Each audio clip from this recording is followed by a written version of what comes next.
Dahil nga sa patong-patong na problema ang kinakaharap ng Kalingap ngayon tambalang EDSI nadadamay. Edu sobrang miss na si Bianzi. Ito ang pag-uusapan natin maya-maya lamang. At kung bago ka pa lang sa aking channel paki-subscribe naman para lagi kang updated sa video ng mga Kalingap at huwag natin kalimutan suportahan ang ama ng Kalingap na si Val Santos Matubang at ang kanyang anak na si Kalingap Rab.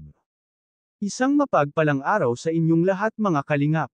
Dahil nga sa problemang kinakaharap ngayon ni Kalingap Rab at nawalan ito ng gana sa kanyang mga beneficiary pati tuloy ang tambalang EDSI ay nadadamay alam naman natin na pinapost muna ni Kalingap Rab ang lahat ng mag-love team maliban lang sa EDSI pero hanggang sa ngayon kahit ang EDSI ay wala parent shot maraming viewers ang nag-aabang kung kailan ba talaga nila mapapanood ang tambalang EDSI. Kahit si Kalingap Edo ay sobrang namimiss na si Bianzi dahil hindi nga sila nagkikita simula ng pinapost ni Kalingap Rab ang mga love team ay hindi na rin sila nagkikita dahil ito ngang si Bianzi ay sobrang busy sa kanyang pag-aaral at gabi na rin itong dumarating sa kanilang bahay at sinusundo na nga ito ng kanyang ama dahil hindi na ito pinayagan na magrenta ng bahay gusto ng mga magulang nito ay uwian na lang at ihahatid sundo na lang ng kanyang ama.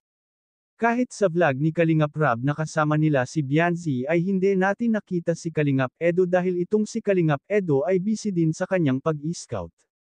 Talagang hindi na sila nagtatagpo maraming ang haka-haka na parang nag-iiwasan ang dalawa na magkita. Ito ay haka-haka lamang ng mga taong nakakapansin sa kanila. Hanggang ngayon marami pa rin ang umaasa ang mga viewers na mapapanood nila ulit ang tambalang EDSI. Dahil kahit ang mga viewers ay namimiss na rin ang tambalang EDSI, hanggang dito na lang ang update ko mga Kalingap maraming salamat at God bless sa inyong lahat.